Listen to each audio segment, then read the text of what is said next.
Selon le nombre de personnes, vous compterez pour cet agneau d'après ce que chacun peut manger. Ce sera un agneau sans défaut, mâle, âgé d'1 an. Vous pourrez prendre un agneau ou un chevreau. Vous le garderez jusqu'au 14e jour de ce mois. Et toute l'assemblée d'Israël immolera entre les 2 soirs.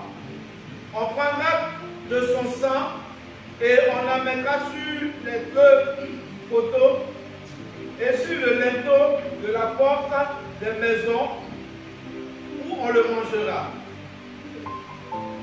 Cette même nuit, on en mangera la chair, rôtie au feu. On la mangera avec du pain sans levain et des herbes amères. Vous ne le mangerez point à demi-cuit et bouilli dans l'eau, mais il sera rôti au feu avec la tête, les jambes et l'intérieur. Vous ne laisserez rien jusqu'au matin. Et s'il en reste quelque chose le matin, vous le brûlerez au feu.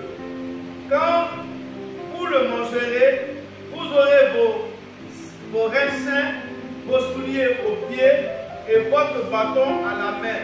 Vous mangerez à la hâte. C'est la Pâque de l'Éternel. Cette nuit-là, je passerai dans le pays d'Égypte et je frapperai tous les premiers-nés du pays d'Égypte, depuis les hommes jusqu'aux animaux, et j'exercerai des jugements contre tous les dieux de l'Égypte. Je suis l'Éternel. Alléluia. Amen. Amen.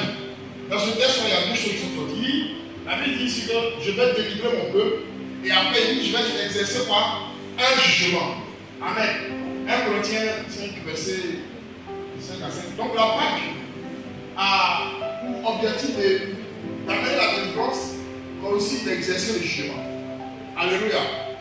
Amen. Donc la Pâque c'est la délivrance et la Pâque c'est le jugement. Donc vous pouvez dire tout ça quand on va voir les détails. La Pâque c'est la délivrance La Pâque aussi, c'est un jugement. Amen. Alléluia. Amen. On y va. 1 Corinthiens chapitre 5, à partir du verset 5 au verset 7.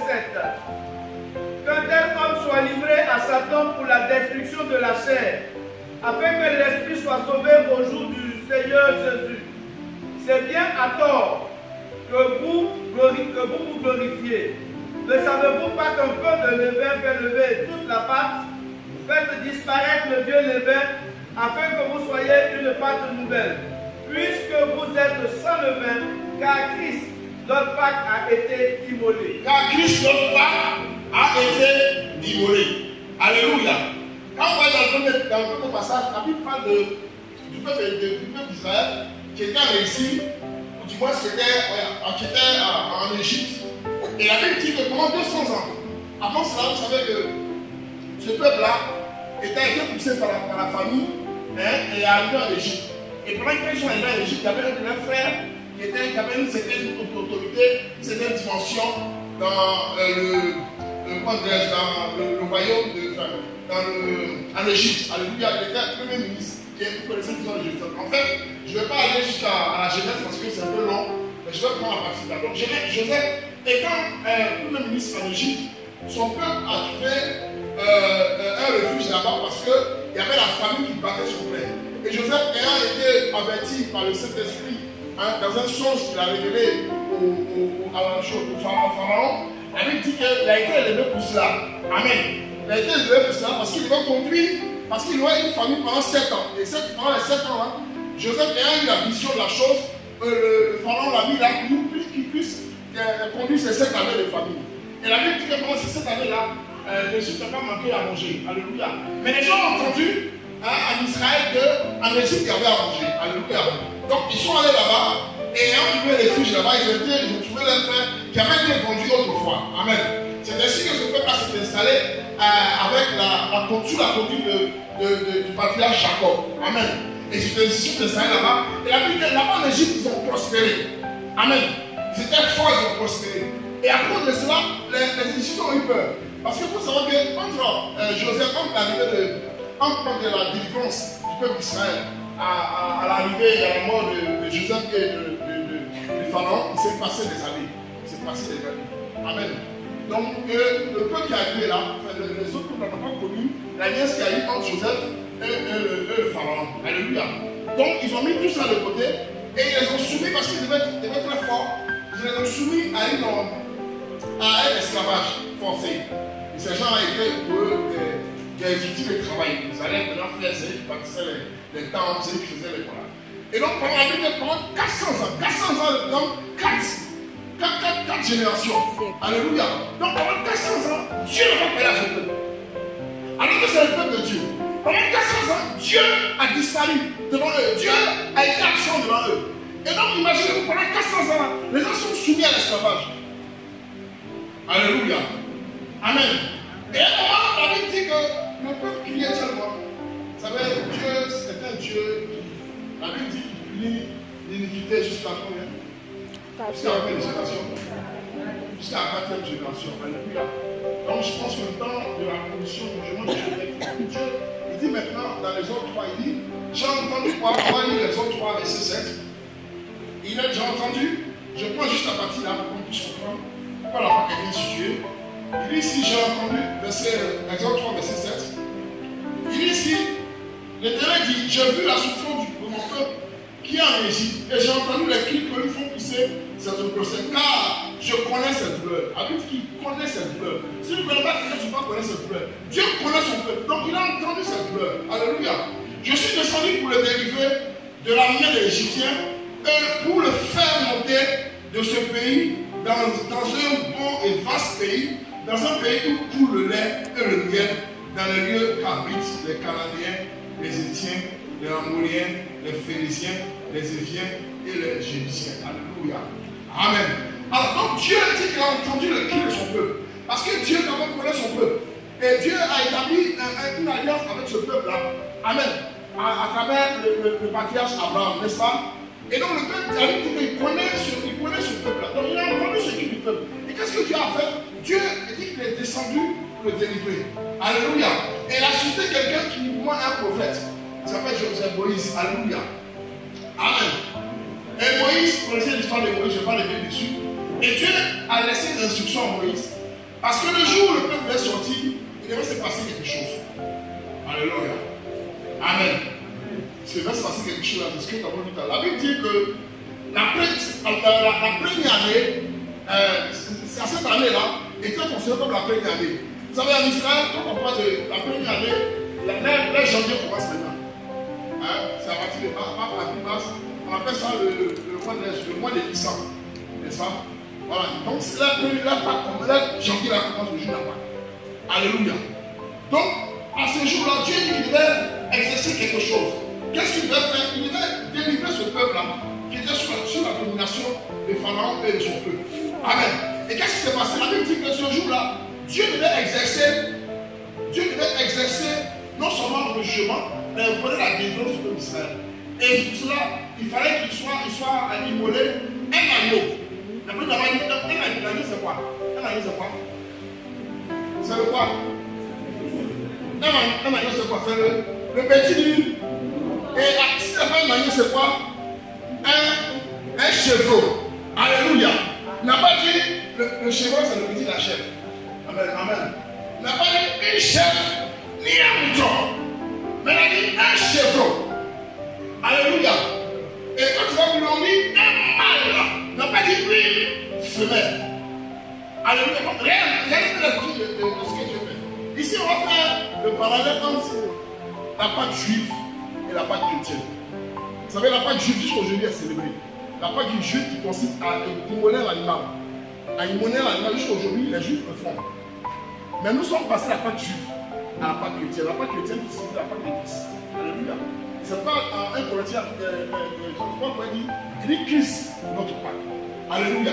Aujourd'hui, on n'a plus besoin d'immoler encore les moutons, on n'a plus besoin d'immoler encore les chevaux, parce que Christ, notre Pâque, a été immolé. Est-ce qu'on va regarder cela? Amen. Donc, il dit ici un chevreau, un agneau ou un chevreau. Première chose. Deuxième chose, c'était un mâle. Alléluia. Troisième chose, un mâle d'un an. Pas plus d'un an. C'est ça, hein? C'est ça ce qu'on a dit, non? Âgé de moins d'un an. Parce que plus d'un an, c'est plus un chevreau. C'est plus un âne. C'est plus une chose. Un agneau. C'est un vrai mouton. Ce qui veut dire quoi? Ce qui veut dire ici que l'animal qui devait être immolé devait être un fils. Est-ce que vous voyez un peu? C'est un fils qui devait être immolé. Ça, c'est un fils qui devait être immolé. Et pas une fille, ni un adulte, mais un fils. Ce qui veut dire quoi? C'est ici la Pâque juive, c'est l'ordre des choses à venir. Vous savez, quand vous allez dans Genèse 3, je vais vous poser l'information. Genèse 3, verset 15, la Bible parlait à Satan. Jésus parlait à Satan. Quand Satan a détruit l'homme de Dieu, la Bible dit que Satan a induit l'homme dans le péché et l'homme a reçu une punition. Le diable en a reçu aussi et la femme aussi. Mais la première fois, c'est à Satan que Dieu a annoncé la vie de Jésus. Hein? Est-ce que vous savez ça? La première personne à qui Dieu a annoncé la venue de Jésus, c'est à Satan. Alléluia. On va y le test. On va y le test. Donc, c'est-à-dire que j'ai dit la Pâque juive. J'ai dit ça parce que la Pâque juive, j'ai dit la Pâque juive, comment on appelle ça? C'est l'homme des choses à venir. On va lire Genèse 3:15. Je mettrai inimitié entre toi et la femme. Je vais mettre inimitié, c'est-à-dire qu'il n'y aura pas d'amitié. Il y aura des querelles, il y aura des. Vous serez toujours en confrontation entre la femme et toi. Et toi. Entre ta postérité et entre ses enfants et vos enfants. Les enfants du diable. Quand on parle d'enfants du diable, c'est les sujets du diable. Amen.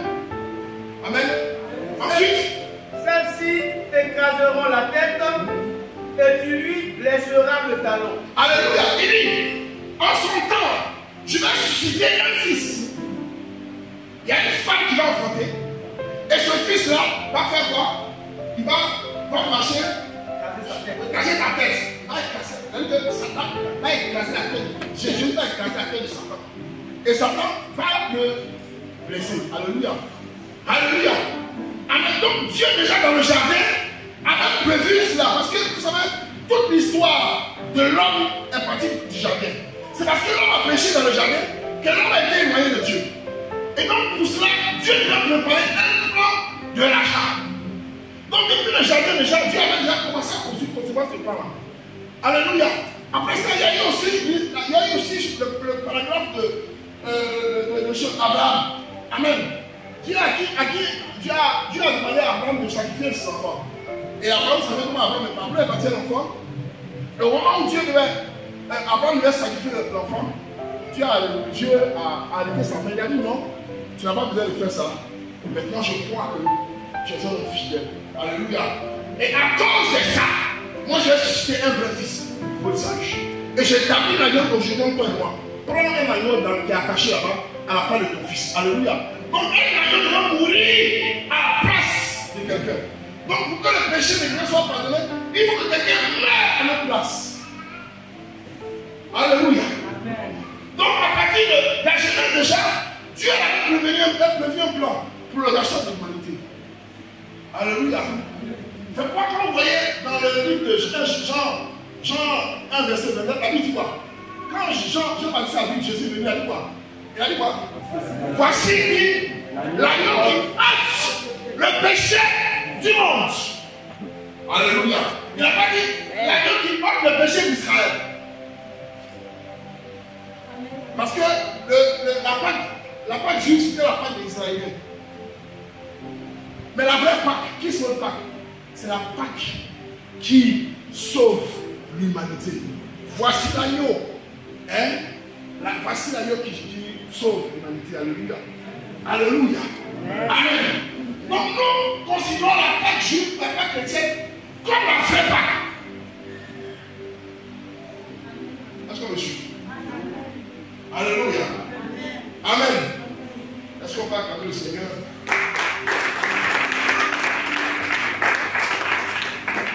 Alléluia. Donc, je suis en train de faire le parallèle entre la Pâque juive et la Pâque chrétienne. Et qui parle des chrétiens, parle de qui? Christ. Alléluia. La Pâque qui est venue de Christ. N'est-ce pas? Donc, on a dit qu'il fallait prendre un agneau, ou un chevreau, mâle, et un autre, ensuite, c'est important, un mâle sans défaut. Alléluia. Un mâle sans défaut. Donc c'est très important qu'il soit sans défaut. Quand vous regardez dans la Bible dit que Jésus est celui-là qui n'a pas connu aucune erreur. Amen. Il a connu aucune faute. On a mis un passage dans Ésaïe 52. Ésaïe 53, pardon, à partir du verset 2. On a vu ce passage qui est très important. Alléluia. Donc il fallait prendre un animal sans défaut. Mais vraiment un animal prescrit selon la volonté de Dieu. Alléluia. Amen. Ésaïe 53, à partir du verset 2. Ésaïe 53, à partir du verset 2. Il s'est élevé devant lui comme une faible plante, comme un rejeton qui sort d'une terre desséchée. Il n'avait ni beauté ni éclat pour attirer nos regards. Son aspect n'avait rien pour nous plaire. Méprisé et abandonné des hommes, homme de douleur et habitué à la souffrance, semblable à celui dont on détourne le visage. Nous l'avons dédaigné, nous n'avons fait de lui aucun cas. Cependant, ce sont nos souffrances qu'il a portées. C'est de nos douleurs qu'il s'est chargé. Et nous l'avons considéré comme puni, frappé de Dieu et humilié. Mais il était blessé pour nos péchés, brisé pour nos iniquités. Le châtiment qui nous donne la paix est tombé sur nous. Donc le châtiment qui doit donner la paix au monde est tombé sur quelqu'un. Oui? Et c'est par ces meurtrissures que nous sommes guéris. Nous étions tous errants comme des brebis, chacun suivait sa propre voie. Et l'Éternel a fait retomber sur lui l'iniquité de nous tous. Il a été maltraité et opprimé, et il n'a point ouvert la bouche. Semblable à un agneau qu'on mène à la boucherie, à une prélignette devant ceux qui l'attendent. Il n'a pas ouvert la bouche. Amen, amen, amen, amen. Alléluia, si on peut acclamer la parole de Dieu.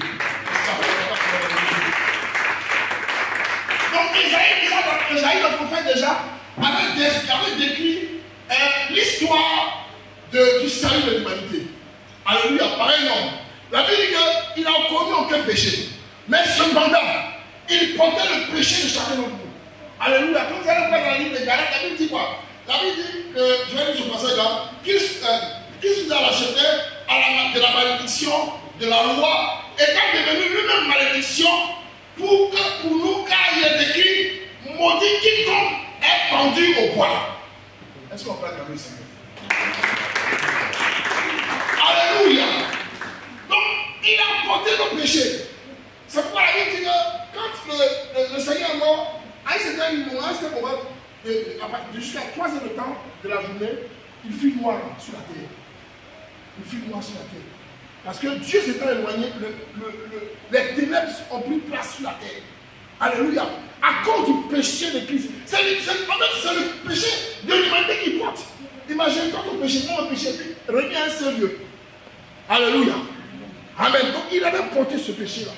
Et la Bible dit que pendant un moment, les ténèbres sont descendues sur la terre. La lumière s'est éteinte à un moment. Et les ténèbres sont descendues. Alléluia. Amen. Pourquoi? Parce que le péché couvre la lumière. Le péché couvre la lumière. Si tu es un enfant de lumière, que tu vis dans le péché, cette lumière qui entoure là, peut être dans le péché. Et tu n'as plus de lumière. Et là, c'est quoi? Il dit que vous êtes la lumière du monde et le sel de la terre. Alléluia. Si vous perdez votre saveur, avec quoi la rendre? Alléluia. Donc, en tant qu'enfant de Dieu, tu portes la lumière de Christ. Christ en nous, nous avons la lumière de Christ en nous. Mais quand nous marchons dans le péché, nous marchons dans le mal, alléluia, nous couvrons la lumière qui est en nous avec le péché. C'est pas la vie sur la croix, il dit, Père, pourquoi m'as-tu abandonné? Parce qu'à ce moment-là, Dieu ne devait plus intervenir. Alléluia. Parce que si Dieu intervenait, ce n'était pas juste. Il fallait que l'agneau soit vraiment immolé.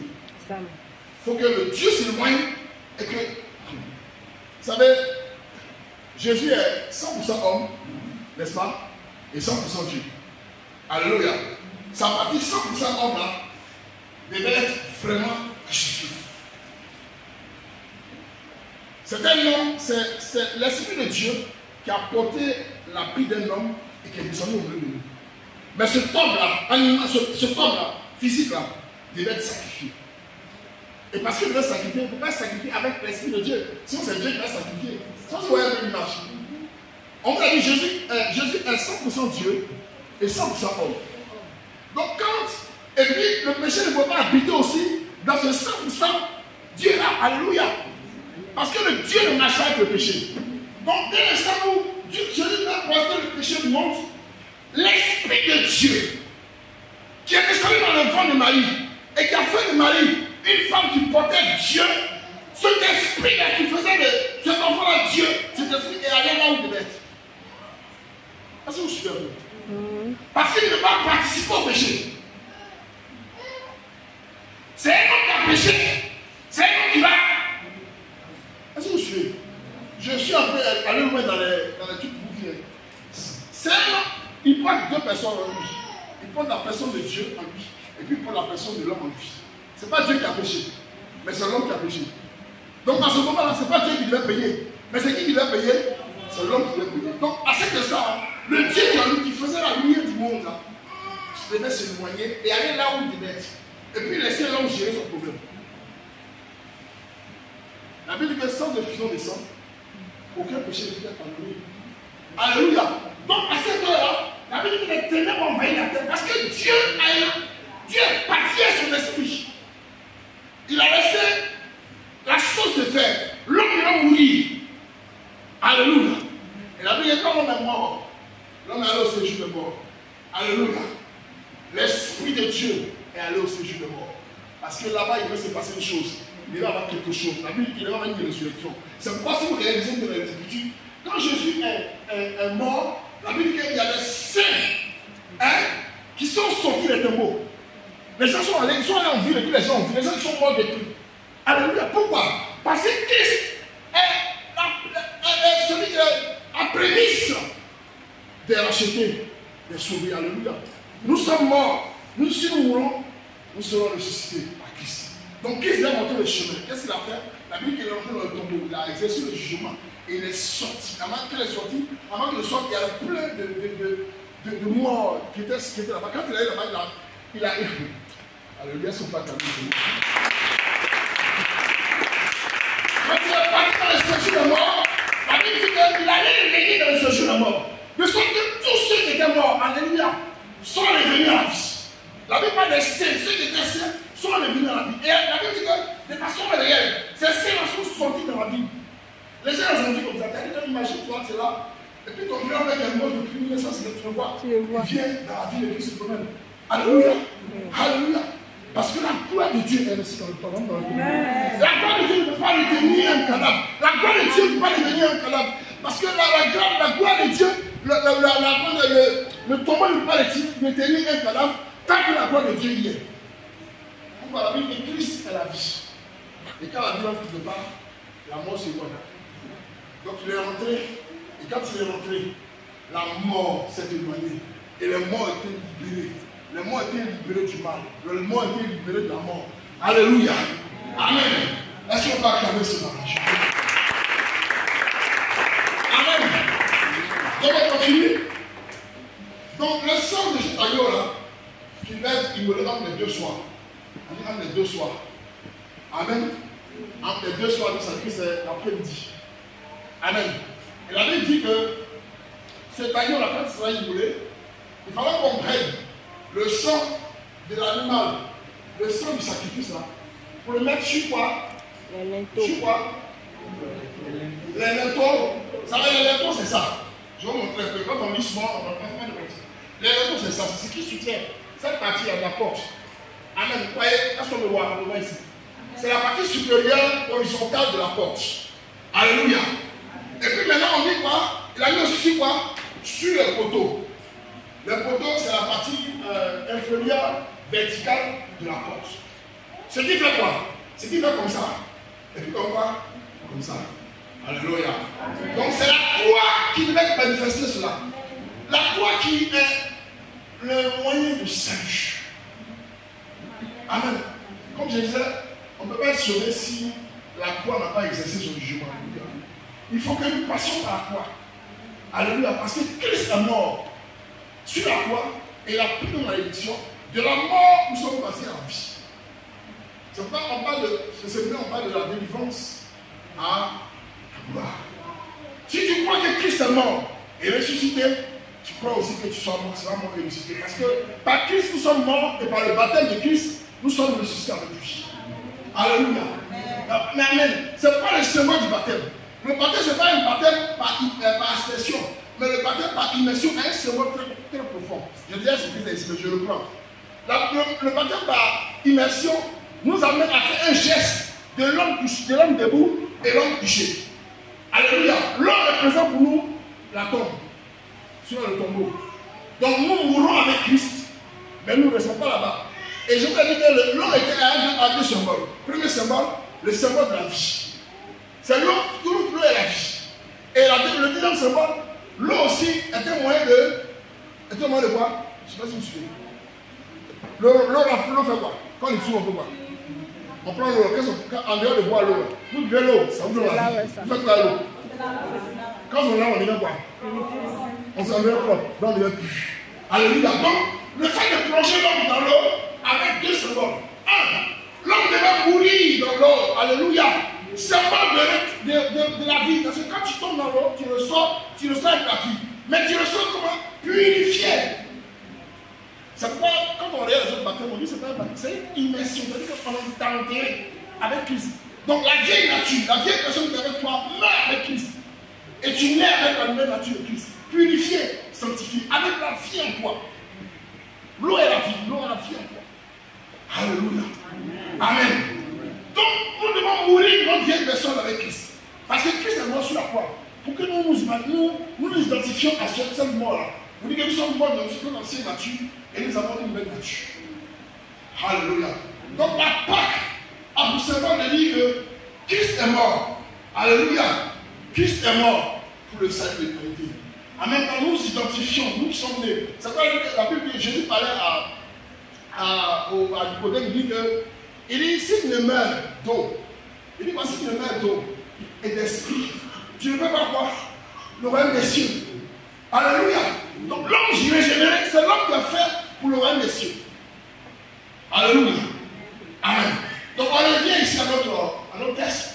Donc ici on va appliquer le sang sur les linteaux et sur les poteaux, signe de la croix, comme ça et comme ça.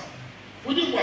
Ce que vous faites maintenant est ce qui va être fait de façon unique et de façon permanente, de façon totale. Alléluia. Christ a été mort sur la croix pour le rachat du péché du monde. Aujourd'hui, on n'a plus besoin d'immoler encore un agneau. Parce que le sang de Christ est plus grand que la Bible dit que le sang de Christ est plus fort que celui d'Abel. Si il est plus fort que le sang d'Abel, à quoi peut-on comparer le sang de Jésus à un animal? Aujourd'hui, on n'a plus besoin de faire des sacrifices. Parce que Christ, notre Père, a été immolé. Est-ce qu'on peut acclamer le Seigneur? Alléluia. Amen. Et il dit dans Jean 10, verset 7, dans Jean 10, verset 7. Amen. Je vous ai dit que je faisais l'introduction. Bon, je suis en train de situer la chose. Jean chapitre 10, verset 7. Jésus leur dit encore, en vérité, je vous le dis, je suis la porte des brebis. Je suis la porte des brebis. Alléluia. Christ est la porte des brebis. Le symbole du sang sur la croix, sur la porte, nous dit que Christ est la porte de la brebis. Et je vous ai dit ici que dans ce texte-là, comme on a la Bible dit que Dieu devait exercer un droit, la délivrance et un jugement. La Bible dit que l'agneau immolé, le sang de l'agneau immolé appliqué sur les portes des Juifs, pas de tout le monde des Juifs, c'est conclu. Alléluia. La Bible dit que Dieu devait passer. L'esprit de mort devait passer. Dieu s'est saisi de l'esprit de mort. Et la Bible dit que quand la mort devait passer, amen, devait passer là où toutes les portes qui n'avaient pas porté le sang de l'agneau, qui n'avaient pas le sceau de Christ, qui n'avaient pas le sang de l'agneau, dans cette personne, il y a le droit de deuil. Tous les premiers de ces personnes, du mouton jusqu'à l'homme, devaient mourir. Alléluia. Amen. Donc le sang qui n'est pas appliqué, c'est-à-dire que Christ, nous avons la marque de Christ en nous. Alléluia. Nous avons la marque de Christ en nous. Quand la mort viendra, amen, la mort saura qui est qui. Parce que Christ a vécu la mort. Alléluia. Et nous sommes de Christ. Et parce que Christ est en nous, nous nous sanctifions par le sang de Christ. Alléluia. Donc ce jour, cette nuit-là, la Bible dit que le sang devait passer. C'est pourquoi on voit les Pessah. Ça veut dire Pessah. Ça veut dire passer. Alléluia. Donc, là où il y avait la marque du sang de l'agneau, l'esprit de mort devait passer par-dessus. Ça veut dire qu'il devait ignorer cette maison. Parce qu'il n'a rien à y voir. Alléluia. Parce que le sang qui était là-bas était le signe du rachat. Donc il n'avait rien à y voir en tant que mort. Alléluia. Et la Bible dit que ce jour-là, il y a eu des pleurs en Israël, en Égypte. Pourquoi? Parce que du premier-né de Pharaon jusqu'au dernier mouton, au premier du mouton de la chose, tous étaient morts. Tous les premiers-nés du mouton, tous les premiers de Pharaon, tous les premiers des charbonniers, tous les premiers de l'agriculteur, tous les premiers de tous les habitants qui n'avaient pas la marque du sang de l'agneau, devaient mourir. Alléluia. Dieu devait exercer un premier jugement. Parce que ça, j'en passe un premier jugement. Le deuxième jugement, c'est quand Dieu a englouti Pharaon et son armée. Parce qu'il a dit ici, vous voyez les Égyptiens que vous voyez maintenant. Amen. Vous ferez quoi? Et Dieu a exercé le jugement sur eux dans la mer. Alléluia. Il dit que la mer s'est ouverte. Et quand ils sont passés, la mer les a engloutis. Alléluia. C'est comme ça que Dieu va engloutir vos ennemis. Amen. Dieu va exercer son jugement sur tous vos ennemis. Tous ceux qui vous persécutent, qui ne veulent pas que vous puissiez avancer. Je vais vous dire une chose. Dieu va seulement t'accorder la délivrance. Si tu marches sur la part de l'éternel, la part aussi parle aussi de la sainteté. La Bible dit que vous allez prendre, vous prenez ça aussi. La part parle aussi de la sanctification. Quand on parle de rituels, la Bible va prendre avec des herbes amères. Et deuxième chose, vous allez prendre ça avec du pain sans levain. Le levain, c'est ce qui est comparé aujourd'hui à la levure. Et la levure a pour a pour activité de faire quoi? Lever la patte. Et ce qui est gonflé est quoi? Quelque chose qui est gonflé, c'est quoi? Quand quelqu'un est chaud en vitesse, on dit quoi? Il est quoi? Il est orgueilleux. La Bible dit quoi? Dieu résiste aux orgueilleux. Et puis fait grâce aux. Donc celui qui est humble, c'est celui qui vit dans le péché. Parce que l'orgueil, c'est quoi? Ah, pardonnez.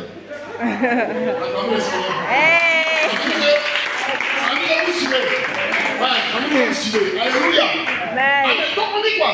On devrait enlever tous les vins des pattes. Parce que l'orgueil ne fait pas partie de la nouvelle vie que vous devez avoir. Alléluia. L'orgueil étant le péché que Dieu aime le plus, lui je résiste pour l'orgueilleux, il fait grâce aux hommes. Vous savez, quand vous regardez bien, effectivement, quand vous regardez bien, l'orgueil même, c'est le. Si vous regardez bien, pourquoi Dieu met tant l'orgueil? Parce que l'orgueil est le socle même du mal. Vous savez, quand Satan est tombé, pourquoi Satan est tombé? À cause de quoi? À cause de quoi? À cause de l'orgueil. Son origine c'est quoi? Et c'est la Bible dit que l'ange de Christ est venu dans le ciel. Il faisait la louange de Dieu. En plus, on l'appelait l'ange de lumière. Amen. À un certain niveau où il dit, mais moi, c'est que j'ai arrivé. Parce qu'il avait une tête, vous savez, les gens, dans les gens, les gens sont dans la galère. Il faut les laisser comme ça. En tout cas. Il ne faut pas réveiller quelqu'un. Parce que le jour où tu l'as réveillé, moi je connais les gens qui étaient dans la galère, ah non, c'est lui début debout. C'est pas debout, c'est début debout. Il a montré qui il est. Aïe. Dieu là, il sait comment il gère quelqu'un. Vous savez, Dieu là, il est plus amour que nous. Si vous voyez que Dieu, quelqu'un dans la galère, vous pouvez l'aider. Mais au point de vouloir, je ne sais pas, accuser Dieu comme Dieu est juste. Pourquoi Dieu? Je n'ai jamais dit ça. Dieu sait ce qu'il a fait faire comme ça. Alléluia. Dieu est en train de transformer son cœur. En train de changer son cœur. Peut-être que Dieu l'amène à une gloire. Mais tant qu'il n'est pas passé par là. Vous savez, Pierre, vous connaissez Pierre. Pierre est un homme très orgueilleux. Ça veut dire qu'il dit ici que Jésus lui dit, mais toi, tu vas me humilier moi. Mais ça n'a pas duré. Il a été humilié. Mais il fallait que Pierre passe par l'humiliation. Pourquoi? Parce que Pierre il va porter l'église. L'église va dépouiller l'orgueil. C'est pour ça que c'est passé. Quand Pierre est passé par cette épreuve, de honte et d'humiliation, parce que devant 3 fois il a aimé Jésus. Il a compris qu'il n'était plus rien. Malgré sa force, malgré sa colère, malgré son. Il n'était plus rien. Il a compris qu'il fallait attendre l'esprit. Parce que quand l'esprit conduit, l'esprit conduit dans la sagesse. La Bible dit que ceux qui sont conduits par l'esprit de Dieu sont fils de Dieu. Si tu es fils de Dieu, tu portes le caractère de Dieu. Alléluia. Donc la patte qui gonfle, qui est le signe de l'orgueil, devait être extrait. Donc dans chacune de nos vies, pour que tu puisses passer par, par la protection de Dieu, il faut que tu optes de ta vie l'orgueil. L'orgueil qui est le socle, qui est la fondation du péché. Alléluia. Amen. Et c'est ce que Satan a ressuscité à l'homme. Il a dit à l'homme, la même chose qu'il a dit à l'homme. Lui, il a été orgueilleux dans le ciel, on l'a jeté. Maintenant, il descend sur la terre et il dit à l'homme, il lui disait, toi, tu es un Dieu qui est là. Il dit, mais je suis un Dieu, oui, mais le point, il dit, mais Dieu ne veut pas que tu manges la peau, parce que le jour où tu vas manger là, tu vas savoir que qui tu es. C'est-à-dire qu'il est en train d'enseigner à l'homme ce qu'on appelle l'orgueil. Dieu t'a gardé dans ta soumission parce qu'il ne veut pas que tu connaisses sa vérité. Alléluia. Il faut que tu goûtes la vérité. Tu vas pas quasiment sur lui. Alléluia. Tout ça, c'est l'orgueil. Et tu n'as pas enseigné l'orgueil à l'homme. Malheureusement, l'homme a désobéi au Seigneur et Satan a transmis à l'homme l'essence même de son mal, qui est l'orgueil. Aujourd'hui, quelqu'un qui brise l'orgueil, quelqu'un qui tient, c'est ça qui est le plus difficile. Tu peux faire des millions de quelqu'un contre toi, mais la seule chose à laquelle tu vas prier pendant longtemps, c'est le cœur de l'orgueil. C'est difficile. Et dans l'église, c'est devenu mon aide pour l'orgueil des gens. Moi, on ne fait pas ça. Moi, je suis dans ce que je dis dans le monde. Moi, c'est comment? Il y a des choses. Si tu vas là-bas, ton monde va l'extérieur. Quand tu vois les gens pleurer, les gens qui ont eu de l'argent, qui sont des gens très importants, mais ils suivent un seul jour, depuis tout. Alléluia. On a vu sur les gens, des grands comme Foubaï, comme Bédier. Foubaï, quand on était petit, les gens ont vénéré pour Foubaï. Quand Foubaï, le jour où Foubaï est mort, il est mort. Foubaï n'est pas revenu. Alléluia. Amen. Malgré ses milliards, Il a pu payer ses soins en Suisse, partout où il est parti. Son corps est venu ici. Il est mort. Mais la seule personne qui est morte et qui est revenue à la vie, c'est Jésus. Alléluia. Amen. Pourquoi? Jésus est le caractère de l'humanité. La Bible dit quoi? Il n'a pas regardé à sa grandeur, sa puissance, mais il est venu comme un agneau. Alléluia. Un homme puissant, un Dieu est descendu comme un agneau. Et la Bible dit comment il est né? Il est né dans un manche. Comment on peut aussi être comme ça? Celui qui tire l'humanité, celui qui a créé toutes choses. La Bible dit que quand on dit dans Jean 4, verset 4, il dit c'est par lui que toutes choses ont été faites. Et rien de ce qui a été fait n'a été fait sans lui. Mais celui qui a créé le monde, qui a créé tout le confort qu'il faut, il naît dans une joie. Comme preuve d'humanité, d'unité. Et que ceux qui nous doivent enseigner. Alléluia. C'est lui qui dit, il dit je tire la vie et la mort. C'est-à-dire que je peux donner la vie, ma vie, et prendre ma vie. C'est-à-dire que moi, ma vie, là, je donne et puis je reprends. Je peux faire ça 100 fois gagner. Parce que je suis le maître de la vie. C'est moi qui ai créé la vie. Qui a fait l'homme? Quand il faisait l'homme, qui était là? C'est moi qui ai créé l'homme. Alléluia. J'ai pris l'homme de la poussière. Donc l'homme était rien, l'homme était la poussière. Et j'ai fait de lui un homme, un être vivant. S'il se gonfle, il casse le chevalier de la poussière. Alléluia. Amen. Laisse-moi pas que le Seigneur.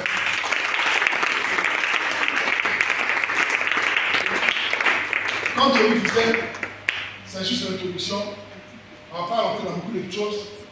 Ce soir, nous allons comprendre que nous célébrons Pâques. Mais Pâques, Christ notre Pâques. Alléluia.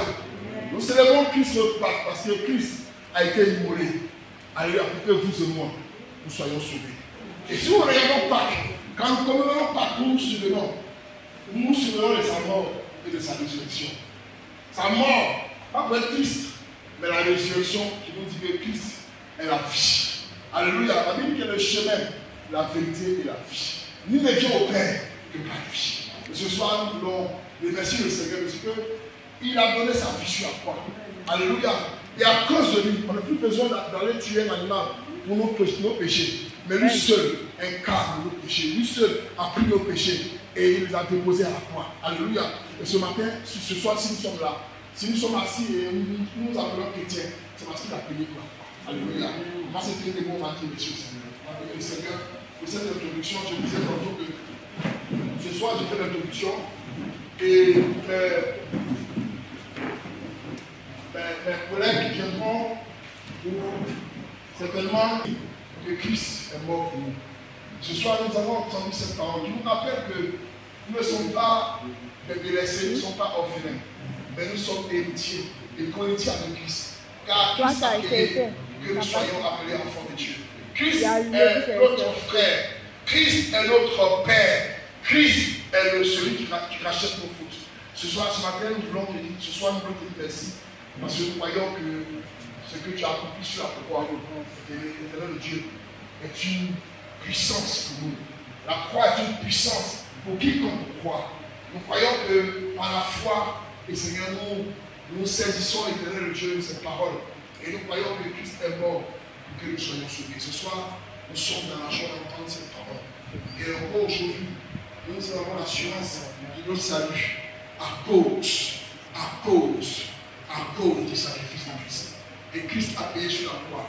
Nous voulons marcher dans ces voies. La Bible dit que le chemin, la vérité et la vie. Et nous voulons marcher sur ce chemin-là quand nous cherchons la vie. Seigneur, merci pour ce moment. Merci pour ces paroles. Merci pour la voix que tu nous donnes à suivre. Et merci pour ces moments. Merci pour ce que nous avons entendu. Bénissons ton nom et nous te rendons grâce. Au nom de Jésus. Amen. Amen.